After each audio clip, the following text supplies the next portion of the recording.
Bienvenue sur Famille Minimaliste, le podcast qui parle de minimalisme en famille, sans culpabilité et toujours avec bonne humeur. Seul ou avec des invités, je partage avec vous astuces, méthodes et réflexions pour vivre une vie concentrée sur l'essentiel et débarrassée du superflu.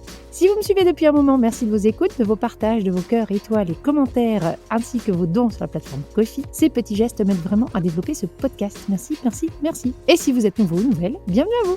Aujourd'hui, on parle de tri, choix et renoncement. Si trier, c'est renoncer à quoi? Et est-ce que ce renoncement explique la difficulté que l'on peut avoir quand on essaye de vivre avec moins? J'analyse tout ça, je vous donne mes astuces pour rendre ce tri plus facile en essayant de changer un peu de point de vue.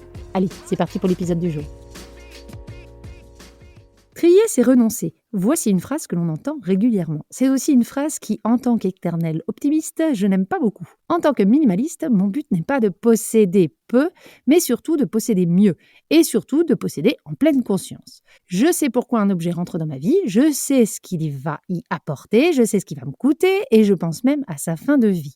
C'est pour ça que je préfère la phrase « trier, c'est choisir ». Je la trouve plus positive et je trouve qu'elle a beaucoup plus de sens. Surtout qu'au fur et à mesure de ma pratique, pour moi, trier, c'est se libérer, car je dis au revoir à une chose qui a plus de place dans ma vie et me pose plus de problèmes qu'il ne m'apporte de solutions, de plaisir ou autre. Mais je ne suis pas complètement sourde et aveugle. Et force est de constater que pour beaucoup de personnes qui veulent vivre avec moins ou qui tout simplement souffrent de l'encombrement de leur maison, trier est souvent vécu comme un véritable acte de renoncement. Alors cette semaine, au lieu de vous conseiller de regarder du côté verre à moitié plein, je me suis forcée à regarder le verre à moitié vide. Je me suis replongée dans mes souvenirs et dans les expériences des personnes que j'ai pu accompagner ou bien des auditorices qui partagent leurs difficultés avec moi par email ou par messagerie. Et je tente donc de répondre à cette question. Si trier, c'est renoncer à quoi? J'espère que ces réflexions vous aideront déjà à vous déculpabiliser si vous avez du mal à avancer dans votre tri ou dans votre pratique du minimalisme. Et surtout, j'espère qu'elles vous en inspireront d'autres et ainsi vous donneront le coup de pouce que vous cherchez pour continuer à aller plus loin. On y va, trier c'est renoncer, mais renoncer à quoi? Vous me connaissez, j'aime bien faire des listes, donc c'est parti pour le renoncement numéro 1. Trier, c'est difficile car c'est renoncer à des projets inachevés, voire jamais réalisés. Qu'est-ce qu'on retrouve quand on fait du tri? Souvent, des jeux ou des bricolages, des projets bricolages qu'on voulait faire avec les enfants, mais qu'on n'a jamais pris le temps de faire, ou bien qui n'ont pas rencontré le succès espéré. On retrouve souvent du matériel un peu cher, qu'on pensait utile, qui devait, dans l'idée de nous simplifier la vie, qu'on penserait pouvoir prendre en main, mais qui au final n'ont pas fonctionné du tout, ou bien qui n'ont pas rempli leur mission.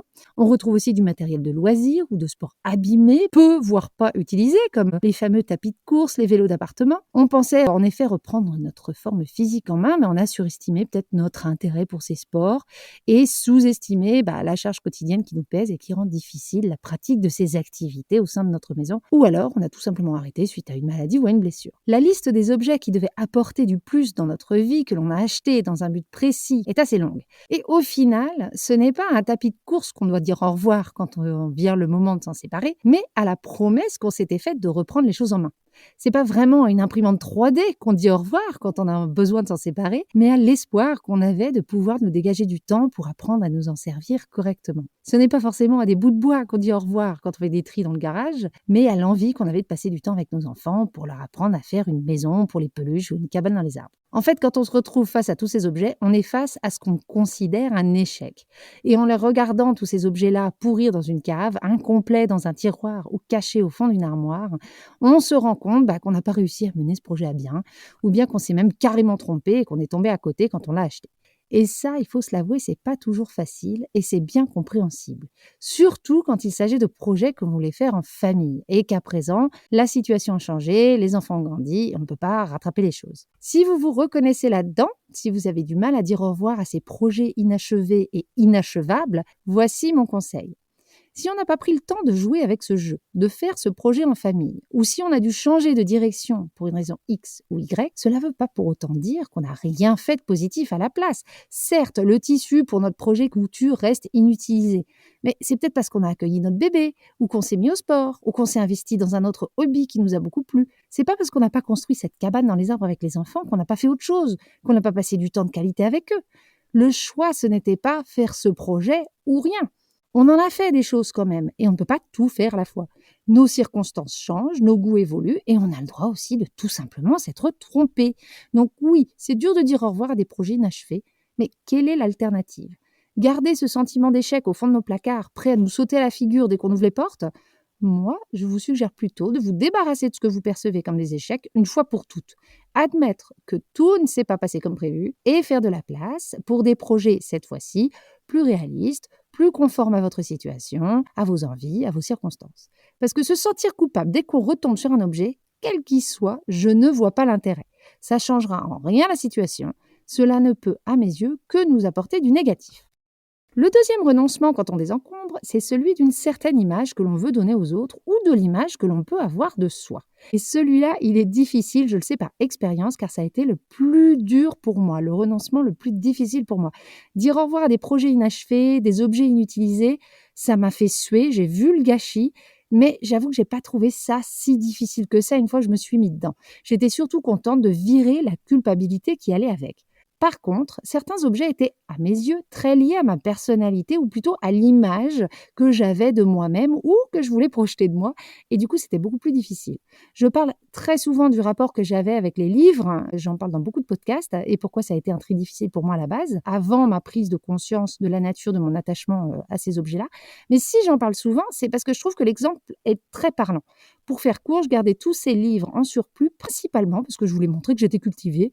Je m'intéressais à plein de choses. Donc, ne plus avoir ces livres, c'était prendre ce risque de ne plus projeter cette image aux autres, mais aussi à moi-même. C'était admettre que quoi que je voulais faire paraître, je lisais pas plus que ça. J'avais pas vraiment le temps. À l'époque, je passais beaucoup trop de temps à m'occuper de ma maison qui débordait pour avoir du temps pour lire. Pareil pour les vêtements. Je voulais projeter cette image de fille qui sait dénicher les bonnes affaires dans les magasins de seconde main, qui savait bien s'habiller. Et du coup, j'ai accumulé un nombre mais débile de vêtements pour projeter cette image. Dire au revoir aux 3/4 de ma garde-robe, c'était dire au revoir à cette image-là. C'était pour moi le risque de passer pour la fille qui met toujours les mêmes vêtements, qui fait pas attention à son apparence, etc. Une fois que j'ai accepté que c'était pour moi que mes collègues me respectaient au travail et pas ma façon de m'habiller, que mes amis se fichaient de mes lectures ou du nombre de livres dans ma bibliothèque, là j'ai réussi à me débarrasser de manière pérenne de tout ce sur. Oui, le renoncement de l'image qu'on peut avoir de soi n'est vraiment pas facile. En disant au revoir à ma dizaine de moules à muffins de formes différentes, j'ai dit au revoir à la maman qui fait des goûters maison que je pensais être. Non, je ne suis pas une maman qui fait des goûters maison. Je n'ai pas le temps, ou plutôt je n'aime pas ça, et je n'aime pas ça assez pour prendre le temps. Je suis de toute façon plutôt moyenne en pâtisserie, je ne suis pas assez précise, pas assez patiente. Alors oui, dans un monde où l'on valorise le fait maison, où tout ce qui ne l'est pas serait comme donner de l'arsenic à nos enfants, c'est pas forcément facile d'admettre que, sans mauvais jeu de mots, on ne rentre pas dans ce moule-là. C'était pas facile à admettre que je n'étais pas la maman que j'avais voulu être par rapport à ces choses-là. J'avais cette culpabilité de ne pas prendre le temps de faire des petits muffins de maison dès que j'ouvrais ces fichus tiroirs. Je suis qui je suis, et c'est en acceptant mes limites au lieu de les ignorer que j'ai pu réussir à me débarrasser d'objets qui me pesaient depuis un moment, comme ces fichus moules à muffins. Le troisième renoncement, c'est celui de l'espoir d'un jour entrer dans ce vêtement, l'espoir d'un jour avoir le temps de lire ce livre, de faire ce puzzle, d'utiliser ce vélo, de réparer ce vase. Je ne parle pas de projets inachevés, de choses qu'on avait vraiment prévu de faire, mais de choses qu'on espère pouvoir faire ou utiliser un jour dans un futur plus ou moins proche. Là encore, on comprend bien pourquoi c'est pas facile de dire au revoir à ces choses-là. On n'a pas forcément envie de se confronter à la réalité, d'admettre que pour lire tous les livres que l'on a dans notre bibliothèque, il faudrait vivre jusqu'à 112 ans, que l'on préférera toujours aller nager, faire une balade ou passer du temps avec des amis que d'aller faire un tour de vélo. Pas facile d'admettre qu'en vrai, on ne sait pas vraiment recoudre ce bouton et que si on n'a pas pris le temps de le faire depuis 6 mois, on ne le prendra pas plus à l'avenir. Là encore, dire au revoir à ces objets, c'est admettre que notre réalité et celle que l'on voudrait sont peut-être trop éloignées l'une de l'autre. Et si au lieu de vouloir plus, de vouloir faire plus, on se concentrait déjà sur ce qu'on aime maintenant, ce qu'on a le temps de faire maintenant? Pourquoi ne pas s'investir davantage dans ces choses-là? Et à l'avenir, quand on aura envie de faire une nouvelle activité, on ne se laissera pas tête baissée, on pourra peut-être tester le truc, voir si on arrive à créer le temps nécessaire, voir si on peut louer du matériel ou l'emprunter, bref, voir si l'espoir que l'on fonde dans ce projet est justifié avant de se lancer. Le quatrième renoncement, et c'est celui qui revient le plus souvent et qui est le plus difficile pour beaucoup, c'est de renoncer à des souvenirs. On a cette peur. Si on se débarrasse d'un souvenir, que ce soit d'un souvenir de vacances, un souvenir de l'enfance de nos enfants, un souvenir d'un proche, un souvenir de notre propre enfance, on risque d'oublier ces vacances, ce moment de leur enfance, ce proche, cette enfance. Et au final, est-ce que c'est pas ça notre vie, une accumulation de souvenirs? Si on se dit ça, forcément, on a envie de s'accrocher à tout et cette peur d'oublier est donc légitime. Ce qui m'a beaucoup aidé pour me détacher des souvenirs devenus pesants, que ce soit physiquement ou psychologiquement, Ce sont ces 3 réflexions. La première était celle partagée lors de ma formation de Home Organizer qui disait « Les souvenirs sont en nous ». Le même objet peut être à la fois un souvenir pour moi et un objet inutile pour mon mari. Le souvenir n'est donc pas dans l'objet lui-même. L'objet est juste un déclencheur de souvenir, pas un souvenir en soi. Donc si j'ai envie de me souvenir de mon enfance ou d'un moment de mon enfance, je n'ai pas besoin de tout garder, je peux choisir. Dans l'idée, je ne vais pas oublier la moitié de mon enfance si je me débarrasse de la moitié de mes affaires. Si demain ma maison venait à brûler, je n'oublierai pas pour autant toute ma vie. La deuxième réflexion qui m'a aidée est plus récente car elle vient de mon deuxième enfant, celui que j'ai interviewé l'an dernier, je mettrai aussi l'épisode en lien, et qui m'a dit qu'il laissait sa tête faire le tri des souvenirs qui valaient le coup. Que tous les souvenirs n'étaient pas égaux et qu'il faisait confiance au temps pour sélectionner le best-of. Bon, là je vous le dis comme ça, il l'a dit comme un enfant, mais en gros c'était ça sa réflexion. J'aime beaucoup son approche. Et la dernière réflexion, c'est de me dire que ma maison n'est pas un musée. Que si elle déborde de souvenirs du passé, j'aurais beaucoup plus de mal à vivre dans le présent. Si sur tous les murs de ma maison, il y a des photos de mes enfants bébés, je risque de tomber dans cette nostalgie de ne pas apprécier autant l'âge fascinant qu'ils ont à présent. Et quand ils seront partis, je ne veux pas d'une maison mausolée, une maison qui s'est arrêtée de vivre quand ils sont partis. Donc, je fais de la place pour l'avenir également. Si vous avez du mal avec les souvenirs, je vous recommande d'écouter mon épisode sur le tri des souvenirs. Je vous mets le lien en description. Avec tous ces renoncements, pas étonnant que le tri soit quelque chose de difficile. Pas étonnant qu'il faille parfois se faire accompagner par une professionnelle. Je vous invite à vous pencher sur vos propres difficultés et à réfléchir à vos propres renoncements. Et une fois que vous avez fait ce travail, vous pourrez sans doute plus facilement vous rendre compte que trier, désencombrer, ce n'est pas que renoncer, mais c'est avant tout choisir. Choisir le présent, choisir sa réalité, choisir ses priorités. Et voilà pour l'épisode du jour, j'espère qu'il vous aura plu. Vous pourrez retrouver tout ce que j'ai pu raconter dans cet épisode en description via la fiche méthode ou le transcript de tout l'épisode. Si vous ne l'avez pas encore fait, merci de prendre du temps pour me mettre des évaluations, des cœurs, des étoiles, des commentaires sur vos plateformes d'écoute, de partager cet épisode avec vos amis ou de me soutenir sur la plateforme Ko-fi.